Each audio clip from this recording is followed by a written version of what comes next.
This is the highly anticipated Kia EV6, the full electric, full-on 500-ish kilometre range electric car with a 7-year warranty. And it's the third time I've featured an EV6 on the channel. This one is the Earth model, which starts at €50,000, including grants here in Ireland. You might have to wait till mid-summer of this year to get your hands on one, or you might get lucky if you're not that fussy on spec. But my plan today is to just show you around the car and ask yourself, do you need to spend €5,000 extra to get the GT version of the car? Now also, later on in this year, Kia have confirmed the four-wheel drive dual motor EV6 is coming. Now whether the 500-ish brake horsepower one is coming as well, we'll have to wait and see. And the thing is, if you go for black, I'm not sure there's too much of a difference apart from the alloy wheels and maybe a bit of chrome around the car. Go for the lighter colours, you'll notice the little different pattern over the wheel arches. If you get it in white, for example, it's very, very standoutish. But in black, compared to the GT line version I had, really on the front, I'm not sure what is massively different. Yeah, bit of chrome here.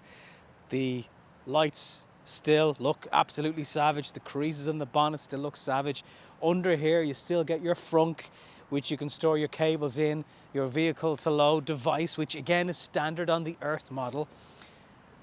Now, I'm not going to repeat it too much, but you might sense a pattern during this video of why would you bother going the extra €5,000 mile? It's the same power output. It'll charge just as fast.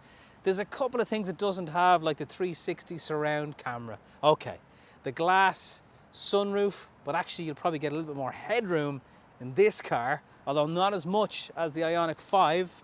And if you're trying to weigh up this car versus the Ioniq 5, there's the link. Watch it at the end of the video. This sits on 19-inch alloy wheels as opposed to the 20s on the GT version. Is there a little bit more give in terms of comfort? Possibly. But it's still a firm-ish car to ride on, although it's not uncomfortable. But you know you're sitting in something that weighs just over 2 tons all the same. So this version has a bit more chrome down here, that's fine. You still get blind spot in these mirrors. Handles still pop out. You still get the rear spoiler, which has a little light under here. The back of the car, essentially, that's the bit that divides opinion, I get it. That also looks the same. In fact, the range, when you factor in the wheels on this car, actually gives you a bit more range in the Earth model. The boot release still down here. The red light still across. 520 litre boot. Room to store some cables. Probably not really many cables, but I'd keep them up the front if it's easier for you. But there's still an extra storage area. Tire mobility kits down here, towing hooks. And the parcel shelf that nicely covers up the back. It's all very, very similar. £5 grand, it's a lot of money. And there's handles in here if you want to lower your rear seats. And they're down in a jiffy. There's privacy glass on these rear windows, just like the GT model. There's loads of leg room, just like the GT model. There's air vents down here, which free up the center console that doesn't have anything in it. No air vents and no charging, because the charging is on the side of the seat backs here. You can also adjust the angle of the seat, so you can have, well, you can actually fully open it for yourself if you like. Then you can sit at quite an awkward angle. If you've got something large in the boot though, it gives you more options.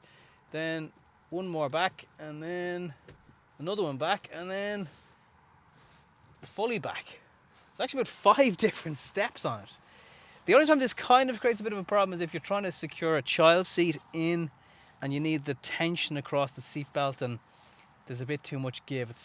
And also, you don't want to have that parcel shelf gap by having your seat too far forward, otherwise people can look in and see if there's anything valuable in the boot. But it does mean that you can really kind of space yourself back, stretch the legs out, although under the seat there isn't room.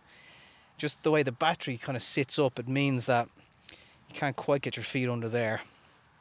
And I'm not even 6 foot, and my thighs are not fully getting rested on this. If I could stretch, maybe if I could move that front seat, passenger seat forward a bit more, I'd get my legs a bit more stretched out and my thighs comfortable on the back of this seat. That's the only real niggle. Your seat also has an armrest here with room for 2 cup holders, and there's access to the back with a little kind of ski hatch. So if you do need to get into your boot or there's something longer, that option is there. But very spacious, and with this brighter kind of cream interior, I like a glass roof, but the fact that it's not black just brightens it all up. You don't miss it as much. And again, you'd have $5,000 in your back pocket. Charcoal grey vegan leather upholstery is the actual official colour of this. Now, I do want to point out that depending on what region of the world you're watching this in, you may get things that aren't standard where you are, whereas in Ireland there's 2 different trim specs on the EV6. It's Earth and GT. So things like the heat pump are standard on the car. You might wonder to yourself, if you're comparing this with maybe the Enyaq and stuff, do I need it? Is it a benefit? Well, Kia talk about up to -7 degrees and you still get 80% of the range of the battery, even in really cold temperatures. It's very rare we'd get -7 in Ireland, but a heat pump is still a nice thing to have. And again, it uses that excess energy to heat the cabin. The whole idea of not wasting energy is having an electric vehicle and using a heat pump then kind of all makes sense. Other things I love about this car, just the EV6 in general, the coffee cup holders. They're big enough to fit 2 cups. How many cars do you find one knocking off the other or pulls the lid off and you risk spilling it? So it's quite a big centre console, and it does get in the way of your knee and stuff like that. But when you see the function for it, including down here where there's loads of space, the cup area, more storage down here, it does take up a chunk of the car, but it's actually very functional. At the top here are your heated seat and steering wheel buttons. They're not air cooled in the Earth model. You still have your EV button though, and you can access your gear modes by using the jog wheel. Again, I like this brighter steering wheel. Everything was black in the previous car. I prefer the way this system works, where there's 2 different buttons to toggle between the heating options and then your radio and your audio and your nav. And compared to the Ioniq 5, I just think that works better. You don't get the blind spot camera view in your dashboard here compared to the GT model. It is handy, it's nice to have. But again, do you keep going back to your €5,000? Also, your iPedal is still on the car, which means you can essentially do 1-pedal driving. The screen is still as wide. It's over 12 inches. Gives you all the information you want, your maps, everything looks good. Display in dark mode. Turn it off if it's on white or bright mode. As soon as you get the car, it'll burn the eyes off you. And the function for lying back your seat if you're charging is still here. Press a button and it just nurses you off to sleep if you're pulled in to a garage or a public charger, the side of the road. You just have a kip. How thoughtful. Same level of USB-C and USB charging options. There's an additional plug in the back here too. And that just gives you so many options of charging devices. Not to mention the vehicle to load, which is standard. And you can charge external things like a laptop or a fridge. Or if you're camping and you need an inflatable mattress or something like that. It's just having 2 plugs in a car. It opens up an awful lot of possibilities. For those of you that are regular viewers here to Nobby on Cars, the last time I had the EV6, I ran into some technical difficulties that seemed to be a bit of a software issue, and the car wouldn't fast charge at all. 50 kilowatt charger, IONITY, nothing.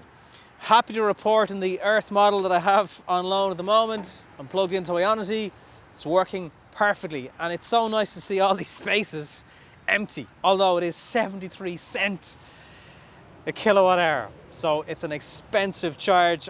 I'm not paying though. It is great to see some empty chargers though. It just would be nice to see some ESB ones, and this is heading out of Dublin. I thought it was just IONITY heading in towards Dublin, so every day is a school day. However, I'm still not getting the anywhere near claimed speeds up to 220 and 240. It's just not happening. I was arriving here with little over 50% battery. Battery still should have been warmed up enough though, because it got a bit of a spin on the M50. But actually I'm getting 41 kilowatts at the moment. I really kind of thought this would be well into the 100s.